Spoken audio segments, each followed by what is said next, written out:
Encore on this computer. Vocês estão me ouvindo e vendo bem, né? Eu estou no Encore hoje, acabei não indo para casa, porque está complexo. Acho que está gravando, beleza.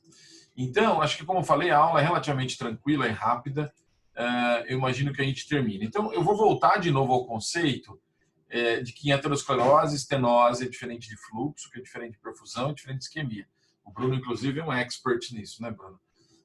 Gosta de trabalhar com fluxo, mas ele é muito diferente de perfusão e isquemia, assim como ele é diferente da estenose, né?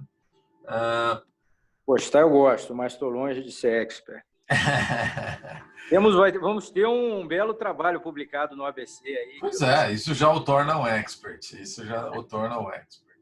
Então, aqui, o que a gente... eu perdi vocês do Zoom aqui, não os estou vendo, mas acho só um segundinho aqui.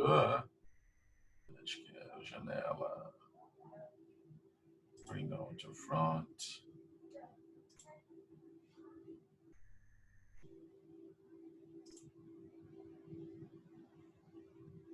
Só um segundo aqui.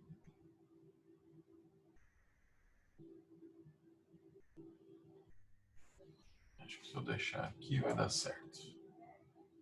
Vamos lá de novo. Eu sempre brigando com as minhas duas telas aqui. A Larinha também entrou.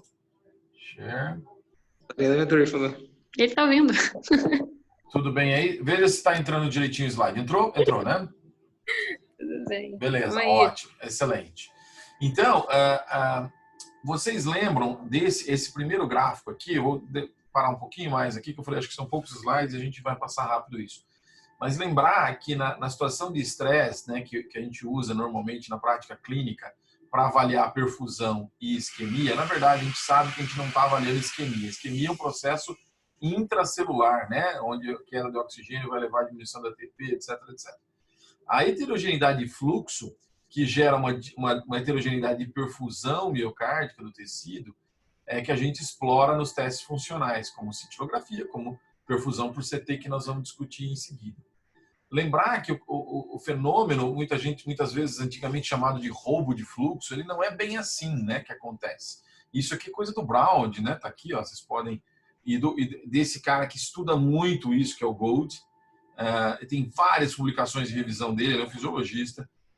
Aqui a última que eu coloquei aqui, 2009, mas é muito bom a leitura dele para vocês entenderem a fisiologia.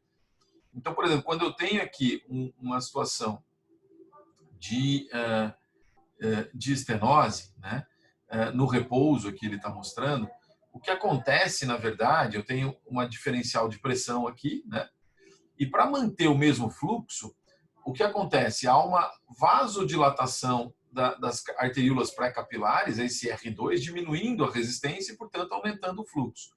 De forma que, e uma vasoconstrição no território não isquêmico, né? De forma que eu aumento a resistência aqui, essa R2 aqui. Então, como eu aumento a resistência aqui, diminuo aqui, mesmo com a área de secção transversal menor aqui, os fluxos ficam iguais. Então, esse é o fenômeno que acontece no repouso quando eu tenho uma placa. Por isso que a gente vê lá que ontem eu e a Fernandinha demos o laudo de uma DA fechada, né, Fernandinha, no terço médio e subocluída no terço distal, e o cara está lá, muito belo, folgado. Né? Por quê? Porque ele deve estar com todo aquele território da DA altamente vasodilatado aqui e outros territórios adjacentes, vasoconstritos, mantendo uma pressão de perfusão e, portanto, aumenta a velocidade de fluxo aqui, mas o fluxo por tempo, por minuto, é o mesmo aqui e aqui. Quando eu dou dipiridamol, o que acontece? Quando eu faço um vasodilatador, por exemplo, farmacológico, ou o estresse físico faria indiretamente, o que vai acontecer é que eu vou agir diretamente, farmacologicamente, nessas R2, na resistência 2, que são as, e vou igualar. Aí a pressão da aorta que vai chegar aqui, nesse começo aqui, ele vai se distribuir de forma proporcionalmente à área de secção transversal. Aí eu vou ter muito mais fluxo aqui, mais até do que o tecido precisa, e comparativamente a essa região que eu vou ter muito menos fluxo, porque eu tenho essa placa aqui causando estenose. Deu para entender isso? Não é que o fluxo é roubado para o lado de cá, não é bem isso que acontece. Como era uma ideia que... Na verdade, o que acontece é simplesmente uma redistribuição de fluxo gerando então uma heterogeneidade de fluxo muito maior, que gera um fluxo, aí vai gerar um fluxo muito significativo quando a lesão é grave aqui, menor aqui do que nessa região aqui. Eu vou conseguir ver, por técnicas de perfusão, eu vou ver um defeito perfusional, ou seja, eu vou ver chegando menos contraste aqui, ou menos radioisótopo aqui do que aqui, tá bom? Agora, isso, com essa vasodilatação associada à vasoconstrição, esse fenômeno se chama autorregulação ou reserva coronária. É uma autorregulação da microcirculação, mas a gente usa em cardiologia como uma reserva coronária. Por quê? Porque esse fenômeno ele vai compensando essa estenose até o ponto de mais ou menos aquilo que a gente costuma usar, 50%, 70%, 60%, em repouso até 80%. Né? O indivíduo só começa a ter alguma evidência de redução de fluxo na trajetória isquêmica quando a estenose atinge 80%. Porém, se eu estressar e tentar atingir o fluxo máximo com um vasodilatador farmacológico, o que acontece é que essa queda começa a acontecer mais aqui nos 50%. Tá? Então, por isso... Por isso, esse é o outro gráfico clássico do Brown, que a gente faz o estresse, para que a gente consiga diferenciar demonstrar através de imagem, né, essa heterogeneidade de perfusão, né, de um traçador que vai influenciar na minha imagem, de uma forma mais precoce, no nível dos 50% de redução. Tá? E é óbvio que eu estou pensando aqui de uma forma muito binária, em que é uma plaquinha isolada, neste ponto, bonitinha, quase um número ali. E não é bem assim que as coisas acontecem. A gente pode ter doença aterosclerótica que envolve as arteríolas pré-capilares, eu posso ter a doença epicárdica isolada, eu posso ter doença de microcirculação. Se vocês descerem aqui, eu posso ter uma placa isolada, como eu falei, que é importante, deixa uma luzinha. Posso ter uma placa moderada, como vocês sabem. Eu posso ter placas atapetando todo um segmento do vaso. Eu posso ter as duas coisas associadas, atapetamento do segmento com uma lesão importante ou atapetamento de segmento com uma lesão moderada. Então, as coisas são muito dinâmicas e muito mais complexas. Eu tenho bifurcações aqui, ainda já está simplificado, né, numa linha. Não é bem assim também, né? Então, só para vocês terem uma ideia, olha só, isso aqui, o CFR, é o Coronary Flow Reserve, né, medido lá no miocárdio, pode ser medido por PET ou por aquilo que a gente está fazendo lá na HCOR, naquele projeto de isquemia quantitativa. A gente veja que uma lesão dessa gravidade tem um CFR de 1, olha, com 87% de estenose, né? O CFR normal seria de 4. Por quê? Porque o fluxo aumenta do basal para o máximo em torno de 4. Veja que não está em 4, está um pouco abaixo, mas em torno de 4. Veja que eu caí para 1 aqui, uma lesão importante. Quando eu tenho uma lesão moderada, 3,4. Mas observe uma lesão difusa, ó, se eu olhar um vaso assim, lá na angiotomo, eu vou ver um vaso assim e olha o CFR, 1,4. Né? Ele é praticamente igual a essa lesão número 2. Né? E se eu associar coisas como uma lesão moderada aqui mais, eu vou para 1, eu fico igual àquela de 87%, se eu tiver um difuso mais 60%. Né? E aqui, o que ele está mostrando nesse último, na verdade, é o remodelamento. Eu tenho algo parecido com essa aqui, mas eu remodelei o vaso, veja como ele engordou, cresceu, e o meu CFR volta para 3,5, quase normal. Então, quando que eu devo tratar? Então, eu deveria tratar esse. Então, possivelmente, o teste funcional, embora muito desacreditado pelo isquímia que a gente discutiu na aula passada, ele dá uma informação deveras importante no sentido de tentar entender a fisiologia do que está acontecendo com o miocárdio e o seu fluxo coronário, né? O seu fluxo de sangue coronário. Aqui são mais exemplos de como isso poderia se comportar. E aqui, comparando estenose pelo QCA do CAT, QCA é o CAT quantitativo, aqui a CT quantitativa, aqui o visual só, né? O CAT visual e a CT visual, maior ou menor que 50, né? Que vocês estão vendo, e aqui quantitativo medido, comparado ao FFR invasivo, que não é FFR-CT ainda não. Veja que é uma bola, né? Não tem regressão, talvez tenha uma pequena regressão aqui, mas é praticamente uma bolinha. Ou seja, muito difícil de você dividir. Quando você binariza, dá a impressão que a maioria realmente dos que estão abaixo de 50% estão acima daquele threshold de FFR de 0,80, nós já vamos discutir já, ou acima de 0,65, comparado àqueles que têm lesão maior que 65. Mas a coisa é mais complexa do que a gente imagina. Isso tudo, como falei, tudo tentando simplificar em um slide, em 5 minutos, de uma fisiologia altamente complexa, que envolve coisas biológicas muito dinâmicas acontecendo em microcirculação e em coronária epicárdica. Vocês já viram esse slide. Mas indo o Dr. Rochit delirou, está indo para a total fisiopatologia, mas nós queremos saber de uma aula de perfusão por tomografia, não é isso que a gente tinha combinado? E FFRCT. Então a gente vai começar pela perfusão, e o nosso grupo foi um dos primeiros a começar a tentar fazer isso. Logo que a gente começou a discutir isso internacionalmente, começamos a planejar o estudo do COR 320, foi um COR internacional, nós já estávamos aqui no INCOR com uma 64, com aquela COR 64, a máquina Aquilion 64, que foi parte do COR 64, né, que validou a angiotomografia frente ao CAD, já fazendo perfusão, porque a gente já via essas imagens que eu estou mostrando aqui para vocês. Essa foi a tese do Roberto Cury, que foi meu aluno de doutorado, em que a gente pegou e falou assim, vamos fazer uma prova de teste. Eu não estou acreditando nessa história de perfusão pela toma. Então, enquanto a gente discutia e fazia todo o processo de um trial multicêntrico, nós fizemos um estudo de centro único aqui no INCOR, que virou a tese dele. Falamos, vamos pegar todo mundo que na cintilografia é bem positivo. Então, esse caso era um caso bem positivo aqui na parede lateral. Vejam 2 cortes aqui em estresse e aqui em repouso. Veja como melhora o defeito perfusional. Sobra um pouquinho, mas melhora muito. E nós decidimos fazer, então, a tomografia desse indivíduo numa 64. Só que a gente fazia 2 aquisições. A aquisição durante o dipiridamol e depois durante o repouso. A gente decidiu fazer o estresse primeiro, porque eu não queria contaminar se eu fizesse o repouso antes, eu contaminaria o estresse com o já contraste, né? Então a gente fez o estresse primeiro e o repouso depois. A gente dava beta-bloqueador para baixar a frequência que o dipiridamol tinha causado. Dipiridamol, seguido de aminofenina, como você já conhece, e ainda beta-bloqueador e nitrato, né? Com um tempo grande aí de dipiridamol para poder fazer a angiotomografia de coronárias. Nesse paciente, que é um paciente muito emblemático para mim, a gente viu uma CX subocluída, uma DA com uma lesão grave aqui, né? E observem que eu tenho na perfusão, aqui no estresse, então esse aqui era o repouso, aqui é o repouso também, então na linha de baixo é o repouso, a angiotomografia e a perfusão já no repouso. Observa que mesmo no repouso ainda tem um defeitinho leve, mas no estresse, que era aquela aquisição inicial, um defeito absurdamente positivo na parede lateral, que batia exatamente com cintilografia.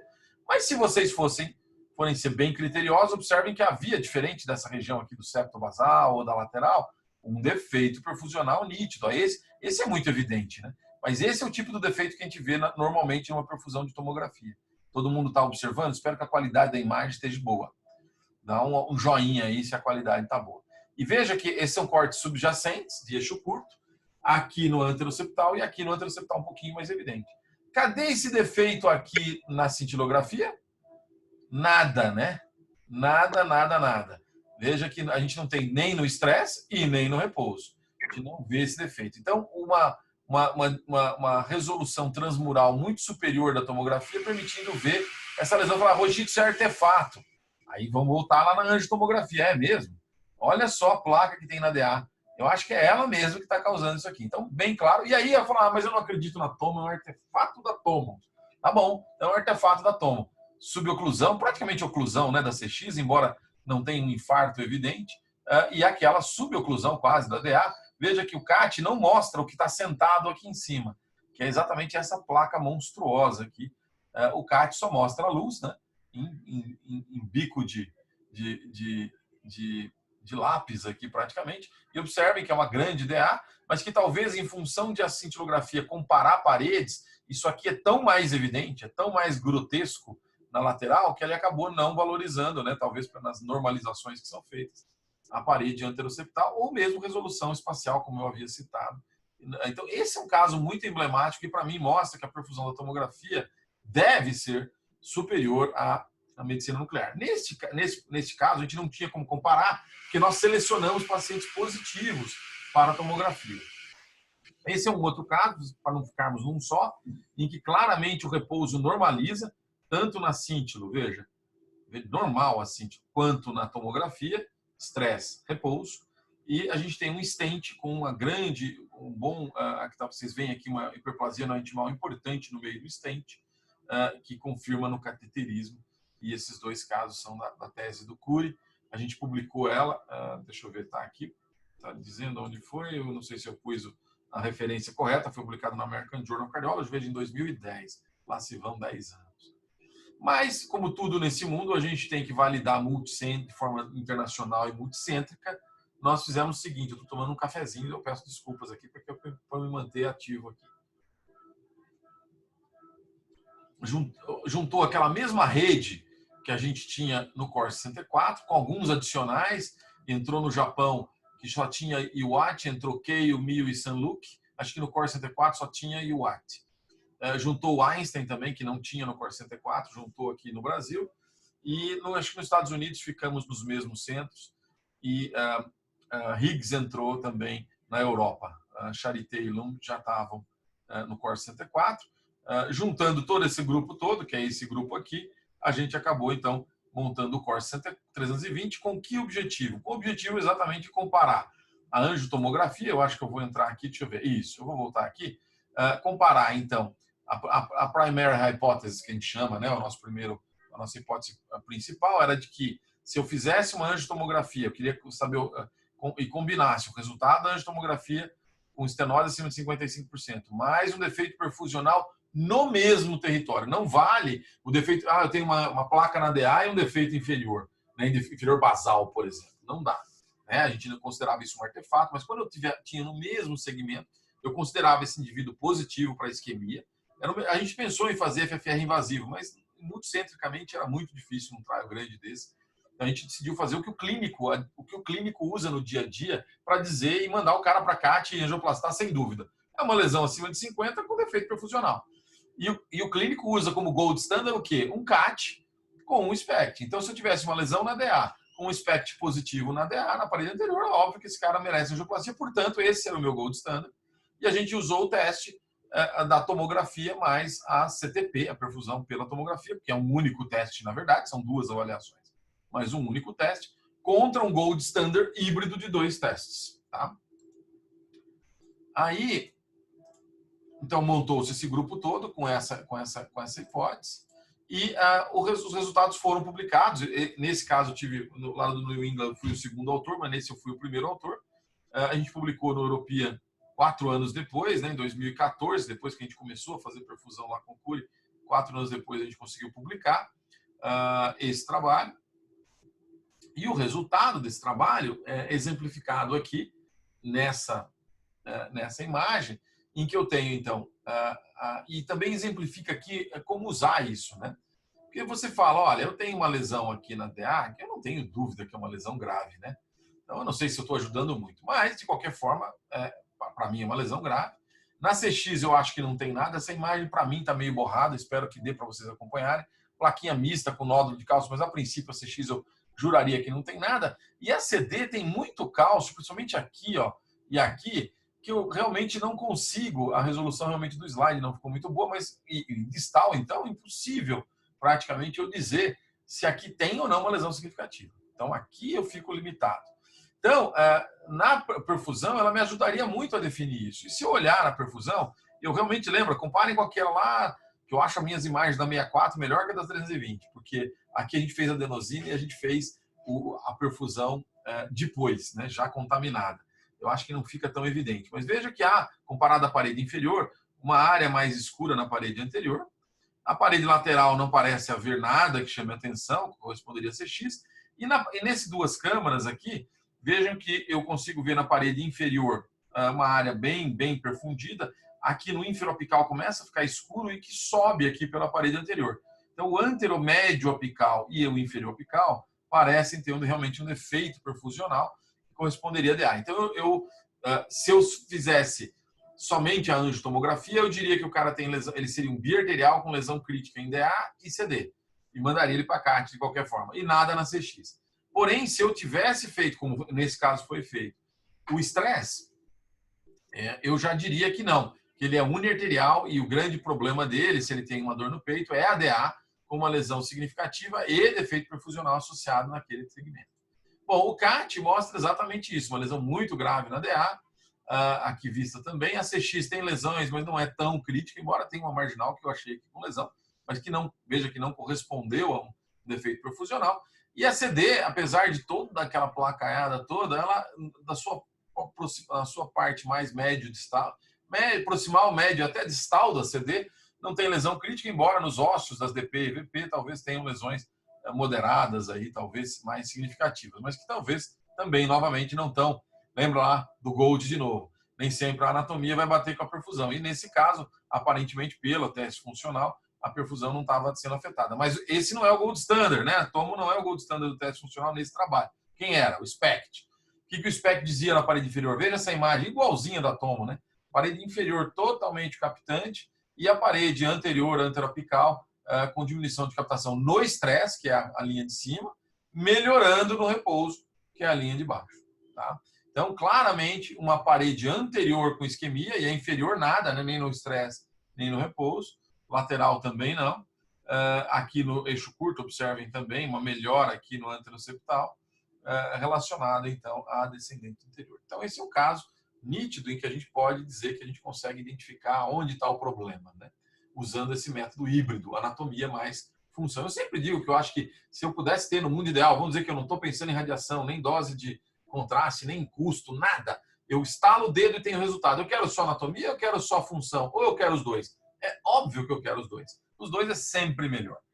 Não há dúvida, até pela complexidade do fenômeno biológico que a gente está tentando observar, que é aquilo que eu acabei de falar para vocês.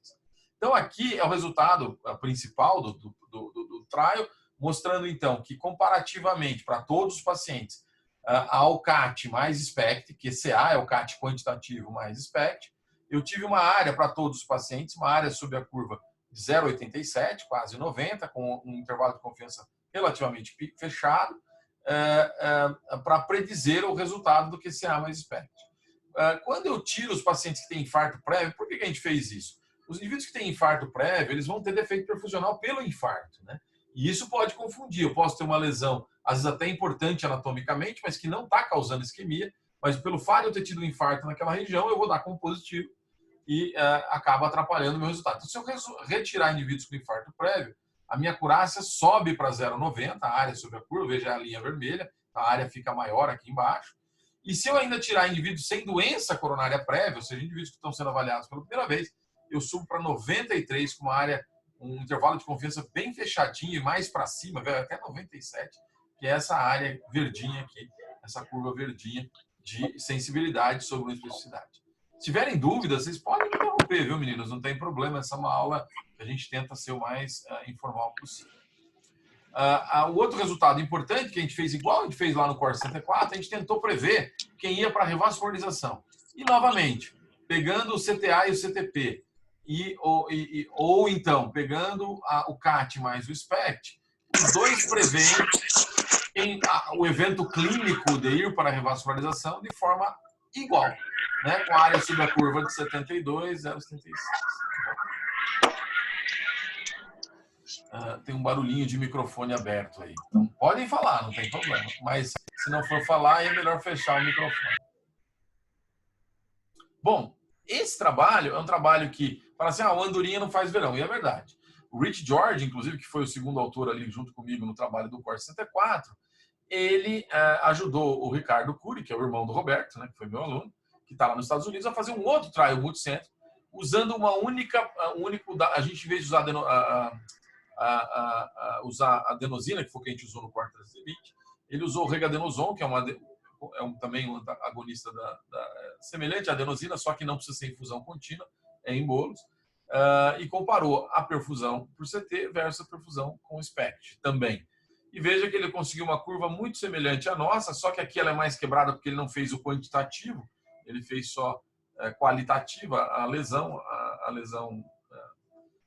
da coronária, e aqui uma área sobre a curva exatamente igual à nossa, de 0,93.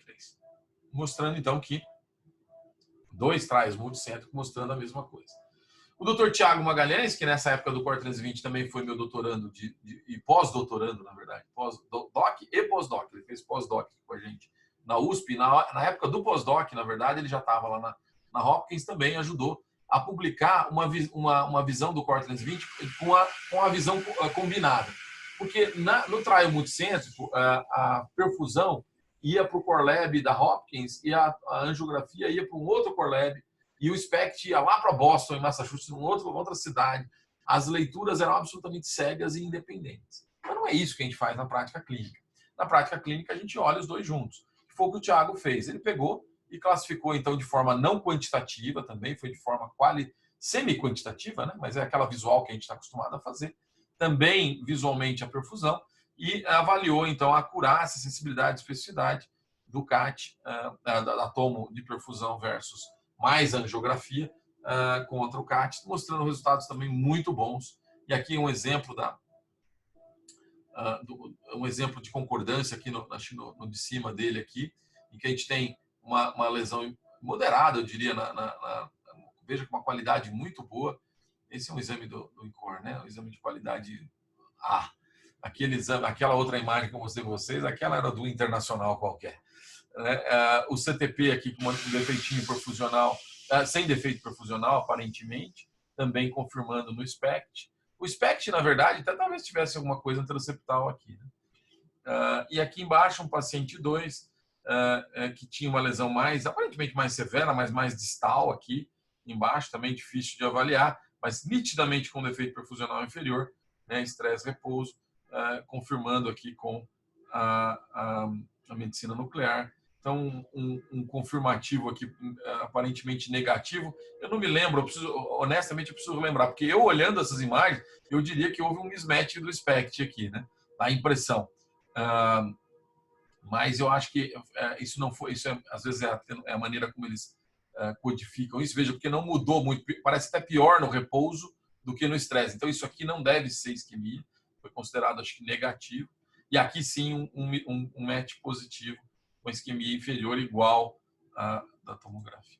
Bom, os resultados numéricos da comparação do SPECT versus da CTP versus SPECT mostram o seguinte: mostram que a gente tem uma sensibilidade muito superior à do SPECT, isso talvez pela resolução espacial, que a gente consegue ver a transmuralidade, mas a especificidade é semelhante, ou até um pouco mais baixa até do CTP. Talvez porque a gente tenha Beam Hardening e artefatos de atenuação, principalmente da aorta, coluna de contraste passando na aorta ali, levando a atenuação. Isso chega a ter em 30% dos casos da parede inferolateral. Então você tem que ter uma certa experiência na hora da leitura, levando a uma perda de especificidade ali. A área sob a curva superior, ou seja, a acurácia superior, mas fundamentalmente dependente de uma sensibilidade superior da CTP em relação ao SPECT. Veja aqui para doença de tronco, para doença de 3 vasos, 2 vasos e 1 vaso em relação ao SPECT. É impressionante como o SPECT perde doença de tronco, né? Veja só, é até mais fácil ver um 3 vasos, também 3 vasos eles perdem bastante, né? Olha, a sensibilidade de 79, por causa daquele balanceamento. Enquanto praticamente doença de tronco e 3 vasos a gente não perde. A gente começa a ficar pior quando a doença é menos extensa. 2 vasos, 1 vaso. Então, esse foi um trabalho que o Rich George publicou, é um subestudo do Cortlandt 320, no Radiology, comparando diretamente com o SPECT. Então, a perfusão hoje está validada, tem inúmeros trabalhos, eu não tive tempo de colocar aqui o trabalho que comparou, inclusive, do Gianluca Pantoni e o editorial que eu e o Thiago Magalhães escrevemos no Jack, sobre a comparação do FFRCT e CTP, mas mostrando que eles são muito parecidos. Isso é um artigo recente, eu acabei não colocando nessa aula, não deu tempo de eu atualizar o slide. Mas existe uma outra maneira, né, que vocês já ouviram falar e conhecem, de a gente avaliar essa parte funcional pela tomografia. De novo, isso é uma aula de tomografia, né? A gente viu a perfusão, que é uma maneira interessante, né? E que eu chamei naquele editorial, depois se eu conseguir puxar, eu puxo aqui para vocês, de real, it's about real or virtual physiology, né? Então, é a fisiologia real, em que eu vou lá, dou uma droga, vasodilato o cara e consigo ver o que está acontecendo realmente naquela microcirculação. Ou uma fisiologia virtual, que seria algo computacional gerado como o FFRCT. O FFRCT é uma técnica bastante complexa, que no começo muita gente achou que não era possível ser feito. A história é da junção desses dois caras muito inteligentes, o James Meehan e o Charlie Taylor. Esse Charlie Taylor é um PhD da Stanford que há muitos e muitos anos, mais de 20 anos, estudava essa parte de hidrodinâmica e de CFD, né? De Computed Fluid Dynamics. Eu vou dar uma paradinha aqui no slide, vou puxar a aula, vou ver se eu consigo compartilhar com vocês, a aulinha e o PDF do James Meehan deu lá na American Heart em 2013, para vocês terem uma ideia, mas que eu acho que foi uma aula muito marcante. Vamos ver se vocês vão conseguir ver. Estão vendo aí o slide? Ok? Quem puder dar um ok aí, dar um sinalzinho de ok para me avisar se não estiver bem. E eu vou apresentar literalmente a aula dele, onde ele até fala assim, isso é possível? Que as pessoas duvidavam. Fala, como assim? Como eu posso olhar uma anatomia e daí tirar uma função, uma informação funcional? E a coisa é mais ou menos simples. Houve um envolvimento de muitos grants de pesquisa. A GE entrou nessa companhia que foi fundada, que é uma companhia que é a Heartflow, essa companhia aqui, com mais de 250 milhões de dólares, um negócio assim muito pesado, porque já se acreditava que isso poderia ser aí a mudança de paradigma na cardiologia. Aqui ele faz apenas o que eu já fiz basicamente. É necessário, não é? Por que é importante a gente ver a redução de fluxo? Ele mostra aqui um PET e com rubidium, né? E como isso pode ser avaliado hoje na parte clínica. Ele mostra um pouquinho da fisiologia de uma outra forma, mostrando que a resistência, mas é aquilo que eu digo, né? Eu disse para vocês, a resistência, a queda de pressão, ela é proporcional à resistência da microcirculação. A queda de pressão não acontece na aorta, né? Ela vai acontecer lá nas arteríolas pré-capilares, né? Não é nem nas pré-arteríolas, arteríolas pré-capilares, que é essas aqui, onde há uma queda importante ali da queda de pressão. Também não é nas artérias epicárdicas, que são de alta capacitância e baixa resistência, né? E aqui ela começa a cair nas pré-arteríolas e depois vão cair mesmo nas arteríolas, né? São as responsáveis para fazer o matching ali daquilo entre que o miocárdio precisa e do quanto eu recebo de fluxo. E fazer aquela coisa da autorregulação que eu falei para vocês, e que na hora que eu faço exercício, por exemplo, como é que eu aumento o meu fluxo naquele... Meu músculo precisa contrair mais. Quando vocês estão na esteira fazendo exercício, é exatamente esse mecanismo que acontece. Então, isso a gente já viu. Eu vou pular mais ou menos rápido aqui. Ele lembra aqui quais são os fatores que influenciam esse fluxo miocárdico, myocardial blood flow, MBF, né? E que é, vamos dizer, consequência direta do coronary flow reserve. Eu, por exemplo, a essas alturas, tomando minha cafeína aqui, eu estou bloqueando a minha reserva coronária, né? Assim como vocês sabem que a gente não deve tomar café antes de fazer um dipiridamol. Eu não vou conseguir fazer a vasodilatação que eu deveria. Então, eu estou bloqueando todos os meus receptores de adenosina com a minha cafeína aqui, né? Mas já tem muito trabalho dizendo que o café não faz mal para o coração, suficiente para eu continuar tomando. Mas ela tem uma influência direta no fluxo coronário aqui, assim como outras coisas que estão aqui, que a fisiologia fica aí para vocês depois. Quem quiser, eu compartilho esse PDF com vocês. Fluxo normal, aquilo que a gente falou, quer dizer, na vasodilatação máxima, isso vai 4 vezes a relação com o normal. Isso aqui é por PET com água marcada, amônia, né? Então, em torno de 4 vezes. E o fluxo absoluto, né, em torno de 2 ml por grama por minuto, né? Com um fluxo basal aqui de 0,7, em torno de 1. Eu estou indo com o mouse para o lado errado, eu peço desculpas. Tá? Então, quando que a perfusão vai diminuir, né? A gente vai, em que momento do CFR que isso vai diminuir? É mais um pouco de fisiologia. E aí ele põe o problema clínico, né? É mais ou menos aquilo que eu acabei de mostrar para vocês na perfusão. Deveria esse paciente ir para o cateterismo ou não? Ele tem essa lesão na DA, com essa área luminal aqui de 3,1 milímetros quadrados. É uma DA que foi dada de 70 a 89 aí. Uma CX que praticamente não tem grande coisa, foi dada de 1 a 25. Parece mesmo aquele caso que eu mostrei para vocês. Uma CD de 25 a 50, veja só, acho que é isso mesmo, né? e um score de cálcio de 232. Deve ou não ir? Então, talvez um teste funcional aqui me ajudasse muito. É o que a gente acaba fazendo, né? Fala, faz um SPE, a gente manda para a Cintio, né? Nós somos o maior parceiro da Cintio. Assim como o teste ergométrico é nosso parceiro, a gente manda um monte de gente para a cintilografia. E, dito e feito, aqui no caso, acho que é um PET, ou é uma Cintio, né? Um defeito perfusional aqui na parede inferoceptal aqui, né? Ah, não, ele deu como normal aqui. Me parecia o defeito aqui, mas nesse caso ele deu como sem doença, apesar de toda aquela anatomia, sem doença, toda essa anatomia ruim aqui, sem doença perfusional. Muito bem, então ele não precisa para CAT. E a anatomia aparentemente indicada. O que é o FFR-CT? Antes de falar do FFR-CT, a gente fala do FFR invasivo. Essa foi uma maneira que a hemodinâmica usou, né, começou a usar, para medir se uma lesão, ela é lesão específica, se essa lesão tem significado funcional, ou seja, se ela reduz o fluxo, como a gente estava discutindo até agora. Então, ela vai lá invasivamente e diz para a gente se essa lesão reduz ou não. O que ele faz, na verdade? Ele põe um catéter chamado pressure wire, né, um catéter de pressão. Então, o catéter não mede o fluxo, ele mede a pressão. Medir fluxo é uma coisa complicada.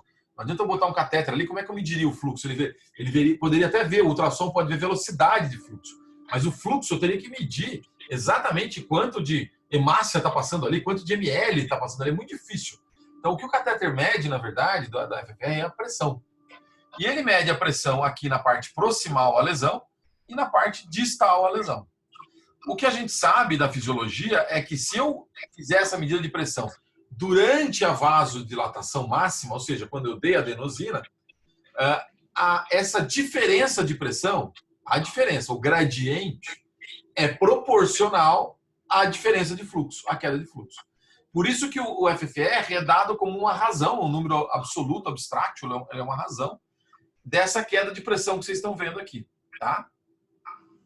Então, há uma queda de pressão que é medida aqui no FFR, e quando essa queda de pressão, esses valores estão menores, né, do que 0,80 ou 0,75, houve uma queda, portanto, aí de mais de 25% da pressão, a gente se considera que essa lesão ela é específica para isquemia, ou seja, ela está causando,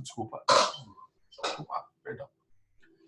E vários trials, eu não vou entrar em geral, esse aqui é do FAME2, eu acho, da hemodinâmica, usaram esse tipo de argumento, e aqui é o FAME1, esse é o FAME1, em que ele guiou a angiografia. Então, aqui são pacientes que foram para angioplastia, ele ia para o CAT, e no CAT eu decidia se eu ia fazer angioplastia ou não, baseado no meu olho, olhando a angiografia apenas, ou olhando o resultado do FFR. E veja que aqui é eventos, né, cardiovasculares. Quem só fez angioplastia guiada pelo FFR teve menos eventos do que o indivíduo que fez angioplastia guiada pelo olho, né, do indivíduo no cateterismo. De forma que com quase 30% menos eventos, 28%. Então, bastante significativo. Então, tá aí. Só que a FFR invasiva é cara, por isso não é todo mundo que tem disponível, e ela é invasiva, né? Ela vai ser feita durante o cateterismo, você tem que decidir ali o que você vai fazer. Então, essa é mais uma motivação de se fazer um FFR derivado da tomografia, né? E a técnica desenvolvida, ela usa esse 3D map aqui, que vocês estão acostumados a ver, como se fosse o nosso 3D volume render, da típica tomografia, não requer radiação adicional, não vai dar nenhum estresse, a gente vai usar o dado do repouso e não tem intervalo entre as imagens, ou seja, eu tenho a anatomia e a função vista no mesmo lugar. Aqui é um exemplo de um FFR-CT que deu 0,72 aqui, nesse local aqui desta... Doutor Rochite? Oi, diga aí. O doutor Adriano tem que falar com você um pouquinho urgente. Era só um minuto aqui, então. Olha que eu vou ligar para ele. Tá. Ela ligou aqui, pera lá. Ele tá aqui também, vai ligar pro senhor. Ele vai ligar agora pro senhor. Me dá um segundo, então. Eu vou dar um pause aqui na gravação por um segundo. pessoal da exceção, eu vou prejudicar muita criança no futuro. Cadê aqui? Alô, é? Oi. Oi, Abdala. Oi, querido. Eu estou no meio da aula, mas diga lá.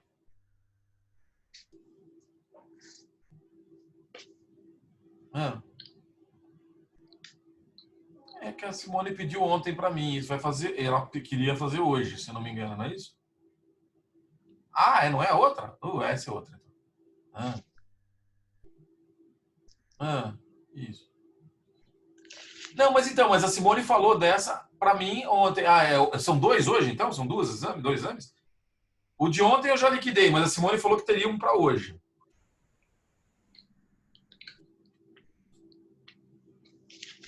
Acabou que não virou. Me deram a informação que não era Covid positivo depois. Confirmou?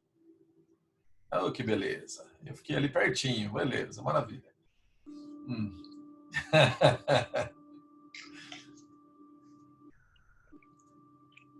Não é. Tá.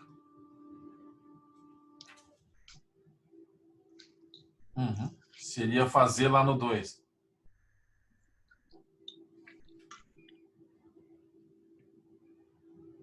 Eu sei, é isso mesmo. Não dá para fazer no final da noite, da tarde? Então, no momento que a Cecília acha que possa? E quando que a Cecília acha que é o melhor para ela? A gente tenta aí explicar para a Simone e falar, olha, fazemos quando dá. Fica ruim a qualidade, viu? Fica muito ruim porque eu não tenho resolução temporal para fazer rápido. A gente faz aquisição em um batimento, senão fica tudo picado, mexido, fica muito ruim. E aí eu vou prejudicar a criança, né? Então a gente teria que fazer. Eu acho que dá até. Eu não sei qual é a gravidade da criança. Eu preferiria até esperar para amanhã e fazer amanhã no primeiro horário do que fazer no segundo subsolo, entendeu? Aí só explicar para a Simone esse detalhe. E ver da urgência clínica. Acho que deve dar para esperar para fazer amanhã cedo, eu imagino. Você conversa com a Cília? Tá bom. Eu vou, não tem problema. Amanhã é quarta? Eu vou aí. Ou vou alguém da minha equipe. A gente vai. A gente marca às 7 da manhã, às 8, a hora que der, né, no primeiro horário com a sala limpa. Eu concordo com você. Tá bom? Beleza, queridão. Um abraço. Tá? Tchau, tchau. Bom, não deu nem tempo de desgravar.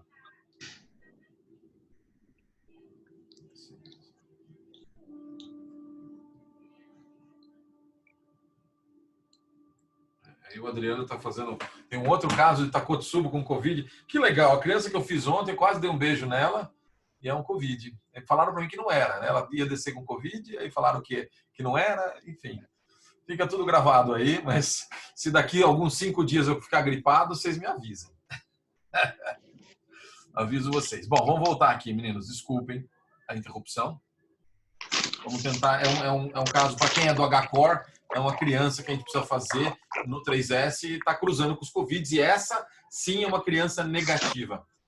Confirmadamente negativa, a gente não quer cruzar e aí não dá para fazer na outra máquina, enfim, vou tentar fazer amanhã cedo. Dá para fazer na máquina, mas tem que fazer terminal da sala, né? Porque leva um tempo. Bom, limpeza terminal. Então, voltando aqui, essas são as características da tomografia por FFRCT e a gente lista aqui para vocês como é que isso é feito mais ou menos, de uma forma... A matemática é bem complicada. Eu gostaria de desenvolver isso aqui no Brasil. Acho que o Pedro Lemos tentou com o pessoal lá de Petrópolis, lá do Rio, que tem um grupo muito forte que tem condição de desenvolver isso. Eu acho que a gente devia desenvolver. Hoje a gente tem já, eu vou comentar no final, softwares já no console da Siemens e tal, mas eu não acho que isso, engenheiristicamente, é complexo, mas não para o engenheiro, é complexo para nós. E eu acho que tem uma utilidade que a gente deveria sair da dependência. Para vocês terem uma ideia, hoje mudou um pouco, mas no começo, para eu fazer esse teste, eu mandava a tomografia lá para a HeartFlow e tinha que pagar $1.500 por exame para ter o resultado de volta. Como é que ele é baseado? Então, ele é baseado primeiro numa segmentação dessa árvore tridimensional. O preço da HeartFlow caiu, professor? Desculpa. O preço da HeartFlow é o mesmo ou caiu? Não, eles mudaram o negócio. Então, hoje você consegue, acho que, comprar um pacote de 100 casos, por exemplo, no ano, que você pode usar por um ano ou dois, que acaba caindo, acho que, por uns $300. Mas, veja, a R$6 o dólar, do jeito que nós estamos, acho que não resolvem nada, né? Além de demorar 24 horas para ter o resultado de volta, etc. E já existem soluções de console da Siemens, da Canon, em workstations normais, que tem performance muito parecida. Embora o FDA approved, essa técnica que eu estou mostrando aqui, está aprovada pelo FDA, é a da HeartFlow. E eles, como eles têm patentes, eles ameaçaram os outros concorrentes que estão ficando só na pesquisa, porque se os outros concorrentes começarem a vender, eles vão ser processados por infringirem patentes. Okay. Então, isso foi uma ameaça clara, não teve nenhuma dúvida. Estou gravando isso, ai meu Deus, vou ser preso depois. Bom, enfim,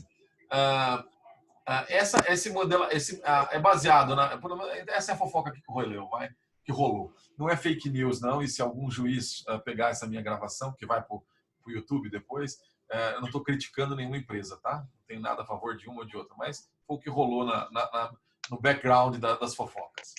Então, ele é baseado na segmentação, que vocês entendem, e isso era uma coisa que no começo era dita como sendo totalmente automática, e não era.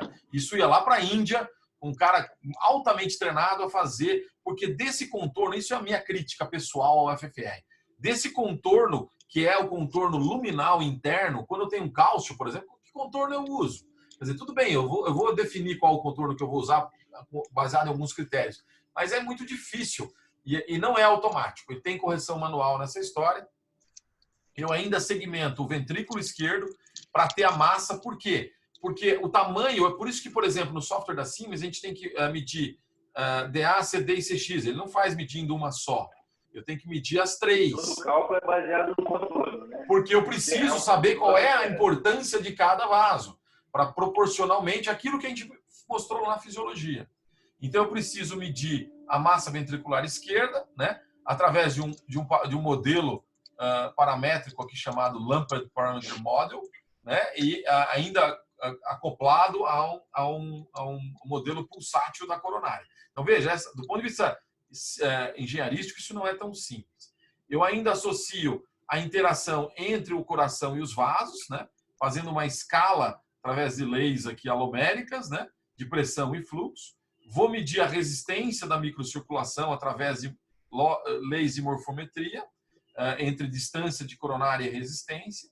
Condições de fisiologia, eu vou assumir o sangue como fluido newtoniano, né? E vou ajustar isso para paciente específico e vou assumir uma viscosidade genérica do sangue, que não é verdadeira, né? Não é assim que...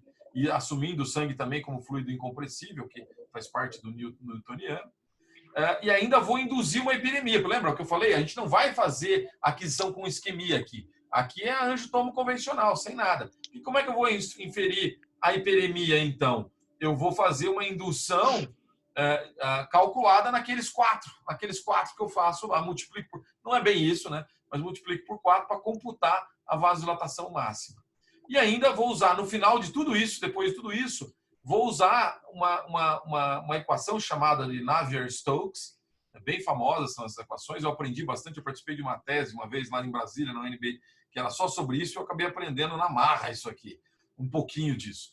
E vou usar, então, a dinâmica de fluidos, ou como ela é conhecida, porque usa computador, porque ela é muito complexa, a Computational Fluid Dynamics. Isso tudo foi desenvolvido, de novo, como eu falei, o Charles Taylor, que no esbarrão, por isso que eu acho que a multidisciplinaridade é importante, né? Um PhD que trabalhava só com isso, de repente esbarra num cara que trabalhava só com coronária, com tomo de coronária, e juntou e deu esse negócio aí que é legal. Então, só para exemplificar um pouquinho, existem várias técnicas. No caso da HeartFlow, a segmentação é feita por técnica de elemento finito. Veja aqui que ele faz 1 bilhão de quadradinhos, aqui de triangulinhos, na verdade, para definir a artéria e a placa. Tá vendo a placa aqui e a artéria? Né? Então, é uma técnica bastante específica para definir essas boundaries, mas aqui é que entra a correção manual, e é onde eu acho que há problemas. E a outra coisa, lembra, a gente usa uma fase única da angiotomo, então eu não vejo a pulsatilidade, que na verdade, na fisiologia, a minha artéria pulsa. Né? Como é que é aquela música dos Titãs? O pulso também pulsa, não era assim? Uma coisa assim? E aqui a gente não está considerando isso. E são milhões de vértices, ó, que são esses triangulinhos que eu falei para vocês, que vão definir esses boundaries para a gente. Aí entra aquelas escalas aloméricas que basicamente calcula o que comporta mais output de fluido, né? Um caninho desse ou um canão desse. Então, o tamanho do cano faz diferença, coisa mais simples do mundo. E também a tortuosidade e a anatomia entra nesse cálculo de escala alomérica. Então, o que comporta mais fluxo? Uma fístula V assim ou uma fístula V assim? Né? Isso aqui é uma fístula daquelas de diálise. Né? Então, isso tudo entra nos cálculos. Entra ainda, só para complicar, para vocês terem uma ideia. Ninguém quer que vocês entendam isso aqui, pelo amor de Deus. É só para vocês entenderem. Entra lá a lei de Murray, né, dos processos homeostáticos. Entra a equação de Poiseuille, que basicamente é a equação de hidrodinâmica, né, que vai considerar aqui fluxo versus diâmetro, considerando a viscosidade do fluido e o wall stress share, o estresse da parede, né, o quanto de resistência ali eu vou ter na parede. Que é a clássica equação de Poiseuille. A massa ventricular esquerda, que a gente já falou que é calculada lá através da tomografia também, as resistências de microcirculação, integrando isso tudo na fisiologia, isso vira como se fosse um esquema de resistência elétrica, né? Então você tem que integrar todas essas informações juntamente com esses modelos. O Bruno talvez tenha algumas ideias quando olhar essas coisas aqui, mas é um engenheiro que vai realmente ver isso com calma. A hiperemia, de novo, a gente vai calcular o quanto esse vaso vai dilatar aqui do lado de cá, né? E a gente vai inferir aquela dilatação de 4 vezes com a adenosina. E aí, com tudo isso na mão, a gente vai aplicar o CFD, que basicamente são as equações de Navier-Stokes, desculpem, repetida isso 1000 vezes a cada ciclo cardíaco. Ele faz tipo um bootstrapping, né, estatístico, para que os dados fiquem robustos. Né? E aqui, para aquele simples, basicamente, eu falo que é engenharia reversa, ou seja, quando você faz uma asa de um avião, você calcula, né? Por aquela morfologia, você sabe exatamente, se eu souber a velocidade do vento que vem vindo aqui na frente, eu calculo qual é a velocidade que vai estar embaixo e em cima, de forma precisa, para entender qual vai ser o impulso que vai fazer o meu avião subir. Aqui é o contrário. Eu vou ter a anatomia, que é a minha asa do avião, pela coronária, e vou calcular a velocidade de fluxo baseada numa pressão estimada lá da horta e todas essas inferências que eu falei aqui para vocês. Não sei se deu para dar uma figura mais ou menos clássica aí como é que é o FFRCT. Assim ele é feito. Aqui vamos para um caso, alguns exemplos para ficar mais evidente. Então, um casinho na DA, caso de todo dia que a gente vê, placa mista, que está lá. A gente vê aqui lesão aqui, e veja que a lesão daqui de cima já causa um FFRCT de 0,62, né, na DA, lesão específica. E aqui um caso 2 na CD, uma lesão também importante, né, grave, e que causou aqui no invasivo, desculpa, aqui o invasivo, né, o do meio invasivo, FFR invasivo, tá? 0,65 com FFCT de 0,62. São 2 matches aqui, né, 2 concordâncias. Aqui o CAT de novo, uma lesão feia na CD, um FFR de 0,86 e um FFRCT de 0,87. Bom demais para ser verdade. Né? Aqui eu acho que é um mismatch, em que a gente tem aqui um FFRCT. Não, aqui é um match de novo, mas veja que eu tenho lesão aqui proximal, que aparentemente não está causando, embora é a lesão sim, não tem outra lesão. Essa lesão aqui, proximal, causando um FFR de 0,74, um FFRCT de 0,71, de um trial chamado de facto. Aqui eu já vou mostrar os trials já, numa lesão intermediária. Aqui, esse aqui é do NXT, um outro trial que foi feito, mostrando, então, uma concordância entre o FFR invasivo e o FFRCT. Eu vou passar rapidinho aqui, que eu tenho um gráfico que resume tudo. Então, aqui, ele faz um... Mas está lá no meu PowerPoint, depois eu volto lá. Ele faz uma comparação entre sensibilidade e especificidade dos métodos, de todos os métodos, né? Estresse eco, atomo de coronária específica, o SPECT. Então, óbvio que qual que é o melhor, qual que é o gold standard melhor, onde que eu deveria ter? 100% seria aqui no melhor de tudo, né? Que ele usou como gold standard, na verdade, que é o FFR invasivo. Então, depois, o FFR com 100% de sensibilidade e 100% de sensibilidade, o que é uma grande mentira, obviamente não existe isso, mas como ele usou como gold standard, ele botou ali como 100%, para comparar os outros métodos. E ele mostra que quem mais se aproxima desse canto superior direito aqui foi o trial NXT com o FFRCT, tá? E aí ele coloca outros trials invasivos com outras coisas que não se associam. Mas vocês vão ver que ele não botou ressonância aqui, observem. E a ressonância chega muito perto aqui, eu vou mostrar isso para vocês depois. Aqui, só para ficar fancy, olha só, além de fazer o FFRCT e bater com o FFR invasivo, 0,72 para 0,68 aqui, existem técnicas e softwares que imitam o stent. Então, ele coloca o stent e prevê quanto que vai ficar o FFRCT depois do stent. Ele vai sair de 0,62 e vai para 0,86. E bateu aqui, que deu 0,90 depois do stent, que foi efetivamente colocado aqui no indivíduo. É muito elegante, né? Fazer um virtual stent nesses casos. Então, a conclusão é que é possível. A gente tem todas essas técnicas complicadas para mostrar para vocês, mas a ideia não é que vocês saiam daqui sabendo isso tudo, não, mas que vocês entendam os princípios pelo qual isso é feito. Uma coisa que era importante entender é que o número de cálculos ali daqueles milhões de vértices com CFD não é trivial. De forma que, além da história do manual, no boundary, né, no limite interno do vaso, os cálculos eram tão grandes que eles ficavam 12 horas, não num computador comum, mas num supercomputador desse que ocupa a sala inteira, fazendo conta por 12 horas para ter o resultado. O que melhorou hoje, já está mais rápido, mas ainda assim uma coisa que para a prática clínica complicada, né? Então aqui é um resumo de tudo que nós falamos, né? Então todos os passos que são envolvidos em fazer o FFRCT, né? O Tetrahedral Mesh Elements, o Computational Fluid Dynamics e o cálculo da massa ventricular esquerda, né? E a localização da lesão através dessa borda interna.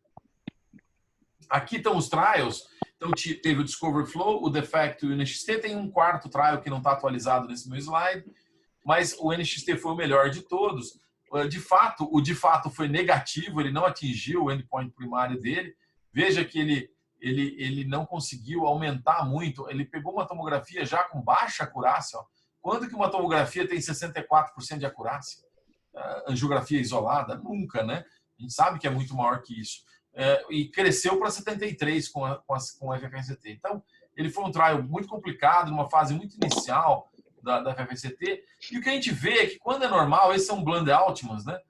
Tanto aqui do Discovery como do NXT, que quando é normal, ela bate. Mas quando as coisas começam a ficar alteradas, existe um scatter entre o FFR invasivo e o FFRCT. Não que o FFRCT seja o culpado aqui. Talvez o FFR invasivo seja o grande culpado, porque ele também não é um bom gold standard. Ele tem muita variação. O certo seria que os hemodinamicistas dessem adenosina endovenosa, eles dão intracoronária, em doses variáveis. Então, a coisa é bastante complicada e o gold standard não é um gold standard.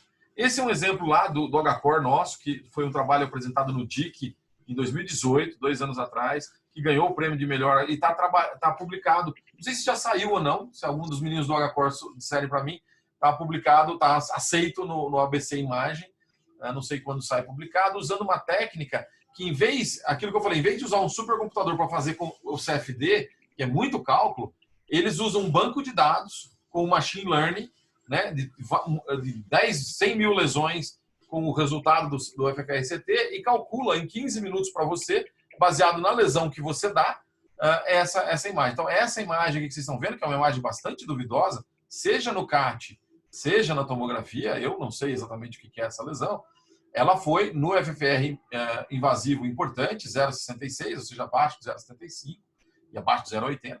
E no nosso aqui deu 0,70. Não sei se vocês estão conseguindo ver aqui, 0,70. A gente mede normalmente nesse software, cada software vai ter uma indicação, 1 centímetro abaixo do ponto máximo da lesão. Esse é o recomendado, tá? Veja que houve uma correlação boa com o FFR invasivo, são poucos pontos, um número pequeno de casos, a gente já aumentou bastante isso, mas com uma regressão de 0,77. E aqui um caso que nós fomos negativos, 0,82, que é essa lesão aqui, ó.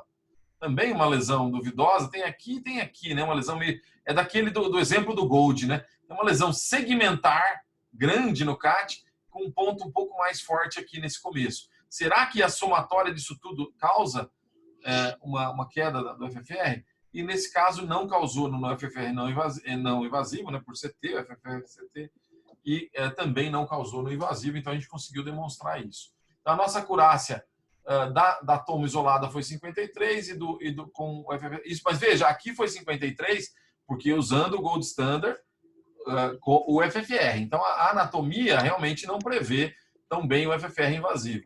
E aqui, quando eu somo o FFR e CT, aí eu consigo prever melhor com P significativo. Então, esse software é o HeartFlow, esse bonitão aqui, todo transparente. E esse aqui é o da Siemens On-Site Solution, que o próprio James Min já está mostrando aí.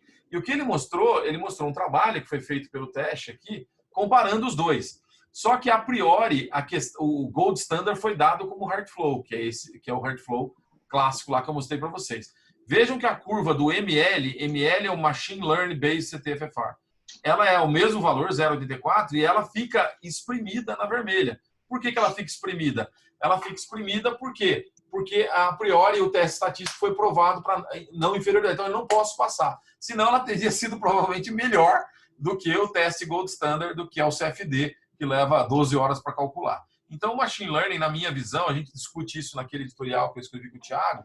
Para mim, a gente vai ter, que nem o VR que a gente tem hoje, né, o Volume Rendering, que a gente tem na Anjotomo, quando a gente faz lá e põe no software, não aparece aquele 3D bonito. Ele não vai ser mais só um 3D bonito. Ele vai ser um 3D bonito já com o FFR pronto, né? Calculado ali na própria workstation. Em pouco tempo isso vai acontecer. E vai ser um fato comum. O que a gente chama de ubiquitous em inglês, né? Acho que em português é ubíquito, né? Ubíquo, né? Não sei. Em português eu não sei a palavra. Mas, enfim, a gente vai ter isso de graça. Então, quem investiu dinheiro na HeartFlow, eu vou ser processado de novo aqui. Eu acho que não vai, ou tira o dinheiro de volta agora, não vai ter, porque isso é software. E se a gente botar bons engenheiros brasileiros nisso, a gente podia estar até ganhando, não a fortuna que esses americanos ganham, mas um pouquinho que a gente pode ganhar aqui no Brasil. Não seria muito difícil de reproduzir isso. E mais, hein? Sem quebra de patente. Garanto para vocês. Mas requer tempo e dedicação. Então, aqui, mostrando como isso pode ser feito, né, com Machine Learning. Né? Olha lá, 12 mil no banco de dados, a gente contribuiu com alguns aí.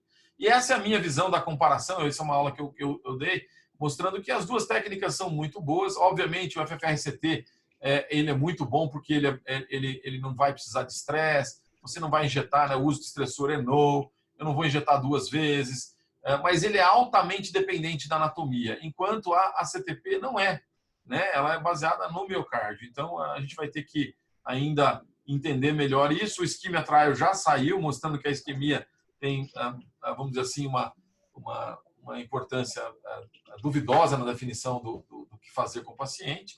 E eu acho que o futuro é isso aqui, ó, é essa imagem aqui, onde eu teria essa DA aqui totalmente afilada, que eu não sei se ela causa isquemia ou não, mas eu estou vendo aqui a falta de azul, mostrando que é isquemia sim na parede anterior. E aqui eu tenho uma lesão crítica na CX, mostrando que aparece aqui, ó, um defeito perfusional na parede lateral basal, médio basal, que não tinha lá no ápex. Então eu tenho anatomia, veja que aqui no lateral apical não tem defeito perfusional. E eu já tenho um defeito perfusional no anterior apical, que vai desaparecer no anterior basal, ou seja, a isquemia depende dessa DA afilada. Olha, veja aqui eu não tenho lesão isquêmica, aqui eu tenho. Essa lesão aqui vai aparecer, que é dependente aqui da CX, e a da DA vai sumir, olha só, porque a lesão isquêmica da DA é só médio apical, enquanto que a da CX é médio basal. Então, com essas duas informações anatômicas e funcionais juntas, aquilo que eu sempre venho defendendo, é a melhor maneira de eu decidir o que fazer com o paciente. Então, eu quero acessar verdadeiramente ambos. Acho que esse seria o melhor gatekeeper. Mas, de qualquer forma, se eu não tiver como fazer isso hoje, como a gente já discutiu na aula passada, com o Ischemia, com o Scott Hart, a anatomia, ou seja, a ACT anatômica, deve vir primeiro. Né? Embora as duas sejam úteis, mas a anatomia deve vir primeiro. Ai, meu Deus. Bom, basicamente era isso que eu ia mostrar para vocês. Como eu falei, eu esqueci de puxar aqui o artigo do Gianluca Pantoni, que compara, o multicêntrico internacional, que compara os dois, tendo o FFR invasivo como gold standard, mostrando que tanto a perfusão quanto o FFR são bons em relação ao invasivo grava, FFR invasivo. Não há diferença Não, isso real aqui é ao entre vivo agora. ambos. Só que ele fica gravando e como depois ele joga no Dropbox. Como é anterior, as duas são semelhantes, é claro que é uma preferência para o FFR, mas existem limitações do FFR. Aquilo que eu falei para vocês. Stent, vasos com muita calcificação, e que no caso da perfusão a gente não tem essas limitações. Tá? Deixa eu ver se eu tenho aqui, acho que estava nas referências, mas eu lembro que eu tinha aqui uma aula de FFR-CT, que talvez eu tenha isso mais detalhado. Não. E, enquanto isso, alguém tem dúvidas? Porque basicamente era isso que eu ia apresentar para vocês. Alguém quer fazer alguma pergunta? Comentário? Muito louco isso que eu mostrei.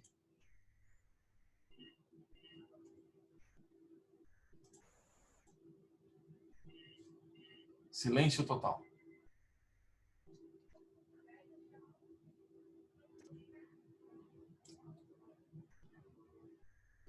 Acho que no anatômico e funcional que a gente discutiu aqui, aqui, ó.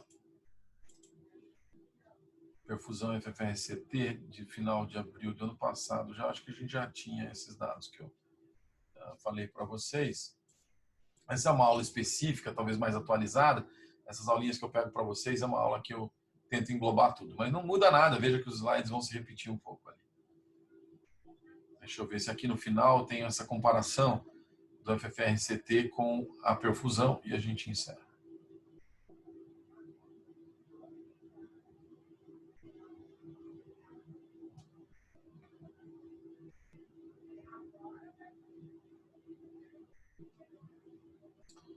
Na verdade, deixa eu ver se aqui tá. Acho que é esse aqui mesmo. Isso. É isso, do Gianluca Pantoni, é um italiano, né, que ele fez, então, o FFR invasivo e comparou, né, a perfusão versus FFR invasivo no mesmo estudo, com adenosina, bem bonitinho. E os resultados dele são muito semelhantes, né? Então, há um matching muito grande entre o resultado da FFR e da perfusão, né? Veja que as curvas ROC são bem parecidas, né, levando em conta, então aqui está a CTA sempre um pouquinho pior, mas pouco pior também, né? Aqui acho que foram justos com a angiotomografia, resolve, por isso que ela tem que ser primeiro, ela resolve na maioria das vezes. Mas existe um adicional aqui, tanto do FFR-CT quanto da CTP, né? E eu e o Thiago escrevemos esse editorial desse artigo, exatamente falando se o que a gente quer, se é a fisiologia real ou virtual, que foi publicado no JACC Imaging aí. Aqui eu ia mostrar para vocês,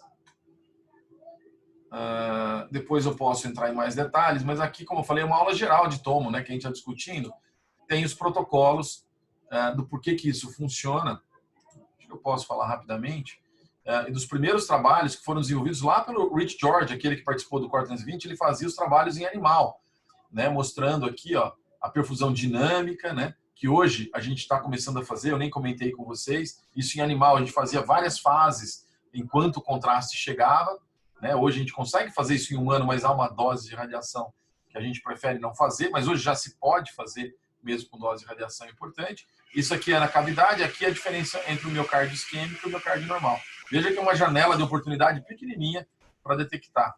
Aqui o dado lá do trabalho do Cury, que eu fiz, né, da tese do Dr. Cury, que a gente fez o estresse primeiro, né, e depois o repouso, né, e a gente fez um trigger com o átrio esquerdo bem cheio para fazer a aquisição. Esses são casos do Cury, olha, os vários casos que a gente conseguiu, alguns eu já mostrei para vocês, mas tem um monte aqui. O Thiago também já estava ajudando nessa época nesse trabalho, o Afonso ainda estava com a gente aqui, faz tempo, hein? E a gente mediu também a atenuação subendocárdica versus subepicárdica, né? Aqui é aquele exemplo clássico que eu mostrei para vocês.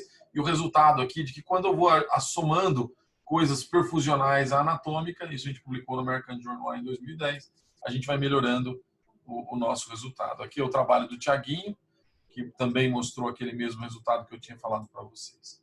Acho que basicamente é isso. Aí vem vários trabalhos de comparação. Esse é um trabalho dinâmico. Olha, esse eu fiz lá no HCOR. Com a Dual Source, a gente consegue fazer com a baixa radiação. Lá no HCOR a gente fez e a gente conseguiu ver. Veja o defeito perfusional que a gente viu aqui, ó, inferoceptal. É um funcionário nosso lá no HCOR. Veja que a gente viu a mesma imagem que a gente vê aqui no SPECT, a gente vê aqui na perfusão dinâmica feita na flash. Tá? E essa é a perfusão dinâmica, olha aqui. Ó. Vários trabalhos usam perfusão dinâmica, mas a maioria ainda hoje usa a perfusão estática, em que eu faço a aquisição no pico da chegada do contraste. Aqui não, fica sendo como uma perfusão da ressonância, em que eu tenho vários frames. Né? Veja que ainda na flash a gente não consegue adquirir o ventrículo inteiro, né? Ele fica meio cortadinho aqui, mas praticamente pega quase todo ele. Né? E a gente consegue fazer uma avaliação da perfusão muito, muito adequada. É bem legal. É uma coisa que a gente ainda não... E está validada contra o PET com água. Isso aqui vem uma aula bem detalhada sobre CTP, que eu não vou entrar em detalhes. Para quem não acredita, esse é um caso interessante aqui do INCOR, onde o paciente veio para fazer a angiotomografia com a gente, do pronto-socorro, e ele estava com a coronária direita ocluída agudamente.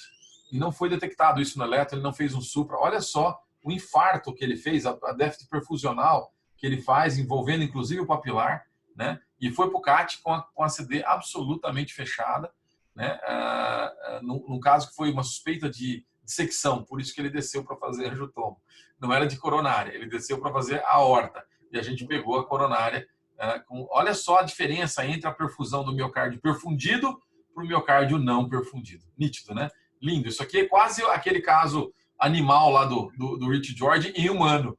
Né? Um experimento animal. E nunca foi publicado isso, a gente precisava publicar. O pessoal do INCOR que estiver assistindo aí, a gente precisava escrever esse casinho e publicar. Bem bacana para quem não acredita na tomo. E ainda existe as técnicas de dual energy, onde eu consigo fazer a perfusão miocárdica não só dinâmica, mas eu posso fazer com dupla energia, em que o tubo ou ele vai emitir o mesmo tubo vai emitir 2 KVs, e eu vou adquirir 2 imagens com KVs diferentes, ou eu tenho 2 tubos, cada um adquirindo KVs diferentes. Aqui vocês já viram, eu vou passar rapidinho. Então, basicamente, é isso. Aqui são exemplos do COR 320. Eu acho que aí eu entro naquilo que eu já mostrei para vocês. Teve um monte de publicação do COR, para mostrar que tem muita coisa, daria para falar uma semana sobre perfusão miocárdica e tomografia. E aqui acho que eu vou ter aquilo que eu havia falado para vocês ali. Esse aqui ainda é da CT, mas existe. Aqui eu não falei da ressonância, mas eu tenho um slide, depois eu mostro para vocês sobre a ressonância. Teve esse estudo do FFR-CT, que é o Platform, da Pamela Douglas, que mostrou que usando o FFR-CT eu consigo filtrar gente para o CAT. Eu filtro muito melhor do que o genatomo. Porque a tomo, de novo, eu vejo aquela lesão na tomo, estou na dúvida.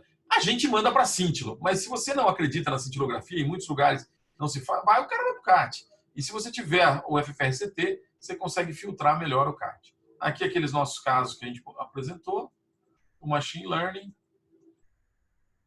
e acho que é isso. A minha opinião do comparativo. Veja só a limitação de um FFR-CT. Como é que eu faço FFR-CT num vaso desse aqui? Né? Com essa calcificação? É impossível, né? Mas a perfusão não tem nenhuma interferência, nada se altera. Então, nessa situação, a perfusão é superior. Tá bom? Aqui acho que eu ia mostrar o Pantone, que eu já mostrei, e a nossa editorial, meu e do Thiago. É isso, meninos. Depois, se alguém quiser, eu posso compartilhar esses slides, são de vocês. Tá? Quem quiser, me avisa, eu ponho na web para vocês. Tá bom? Dúvidas? Eu vou ter que encerrar, que faltam 20 para as 3, e às 3 em ponto, a minha esposa tem uma aula de balé. Eu não sei se vocês estão vendo, eu vou fazer um stop sharing para todo mundo ver as nossas carinhas. Todos os participantes, que beleza, 10 participantes, estou feliz, estou muito feliz. Todo mundo assistindo, espero que vocês tenham aproveitado. E eu estou à disposição para perguntas aqui. Eu vou botar as carinhas de vocês todas aqui, mas vocês viram que eu sou a Karina Rochite com um balé. Você viu que logo de balé? É uma aluna dela do Rio de Janeiro que fez esse logo do balé dela, que é espetacular. Ela é uma designer. Ficou lindo. Então, quem quiser fazer balé de casa, eu faço alongamento com a Karina. Então, se um dia vocês me pegarem aí no Facebook dela, não se espantem. Mas balé é para quem já tem alguma... E ela faz para quem não tem... Para fazer a propaganda da esposa, porque a gente precisa ganhar dinheiro de outro jeito, que acho que a medicina vai estar em problema. Tô brincando, o balé também não é um bom caminho, viu? Não paga muito bem, não. Ficou clara a ideia, os princípios para vocês? Ficou? Will, deu para acompanhar aí? O Will tá acompanhando. Você conseguiu do computador ou é do celular? Deu para ver no computador da sala de laudos ou não? Só para eu saber se funciona. Deu para ver do computador. Então não bloqueou o Zoom nem nada, conseguiu abrir. Ótimo, ótimo, excelente. Mariana deve estar lá no Sírio. A Mariana é do Sírio, né? Tudo bem? Conseguiu ouvir? Tem alguma dúvida? Não sei se ela está me ouvindo. Bia, a Isabelle, todo mundo? Tudo ok? Nenhuma dúvida, nenhuma dúvida. A ideia aqui é passar o conceito para vocês. Eu acho que ninguém aqui vai sair criando... Meu sonho é criar um software desse para nós, né? Mas não dá, né? Tem, obviamente, parceria com engenharia para isso. Mas acho que nenhum de vocês vai fazer isso, mas é importante vocês terem na cabeça esses princípios. Porque quando vocês forem discutir com os clínicos, muitos clínicos estudam isso e entendem. Eles não fazem área de imagem, mas entendem. Então, é importante vocês terem isso para na hora de discutir e as pessoas perguntarem, mas pode dar para fazer um FFR? Não dá. Eu tenho esse exame que foi feito lá em Foz do Iguaçu, sei lá, Nova Iguaçu, no Rio, não sei. Dá para eu fazer? Não dá. Então, vocês sabem que dá. Né? Se eu tiver uma coisa importante é ter uma imagem de qualidade boa. Mas dá para fazer o FFR-CT, sim, a posteriori, né? E usando só as imagens. Então é isso, meninos. Eu fiz a propaganda da esposa, mas é melhor eu não atrasar. Se vocês não têm perguntas, ainda tinha uns tempinhos aí para a gente fazer perguntas. A gente tenta começar, eu estou pensando semana que vem em fazer a aula já de ressonância física, mas a Lara deu a ideia de eu fazer a física de tomo, não é isso, Lara? Vocês preferem? O que vocês querem fazer? A tomo já de vez? Física de tomo, então. Então tá. Estudo, não? Todo mundo quer se ver longe da física. Porque a física de ressonância, eu estava pensando, inclusive, de algum jeito de eu pudesse desenhar, como se fosse uma lousa. Porque eu preciso desenhar. Até eu, para explicar, eu vou fazer um flicker entre o slide e o desenho que eu faço no nosso quadro branco, normalmente, que eu faço, que vocês já conhecem. Eu acho que durante a aula você pode ligar o PowerPoint e fazer os desenhos no PowerPoint. Como a gente fez. Eu já fiz isso com vocês lá na Anacor. Mas é ruim de desenhar. Eu estava vendo, como eu tenho aqui a possibilidade de abrir um outro software, por exemplo, e se eu tiver um software que eu possa desenhar para vocês, como se fosse um quadro branco. Eu vou pensar. Mas fica para a física da ressonância isso, que é mais importante. Para a física da toma, eu tenho uma aulinha mais ou menos pronta, e a gente vai, então, fazer primeiro a física básica da tomografia, como é que faz tomografia, como é que ela é gerada, como as imagens são geradas, e depois a gente entra na ressonância. Combinado? Porque as aulas que a gente fez até agora foram introdutórias. Veja, você vê que eu dei uma aula, que eu puxei uma outra aula que tinha muito mais detalhes de CTP do que aquela que eu mostrei inicialmente. Porque essa aula é uma aula introdutória, seja de ressonância, que eu dei lá no começo, que foram 3 aulas, né? Seja essa de tomografia. Que estão todas gravadas e todas vão ficar lá direitinho lá no Dropbox, e eu estou botando no YouTube. Tudo bem, né? Eu botar no YouTube, ninguém vai ficar bravo, não, né? Se o rostinho de vocês aparecerem no YouTube. Tá bom, beleza. Até mais, gafanhotos, como diz tem um cara que tem uma aula ele faz aula de informática, mas ele faz computação e tal. Eu esqueci o nome dele. Eu fiz, acho que uma aula de alguma coisa dele lá, um cursinho dele, e ele chama os alunos de gafanhotos. Não sei por quê. Então, até mais, gafanhotos é ótimo. Acho que é muito agitado, né? Alguma coisa assim. Então, até mais, meninos. Espero que tenham aproveitado aí. O novo mundo do Zoom. O novo mundo de aulas à distância. Quando puder, a gente volta. Beijo a todos. Tchau.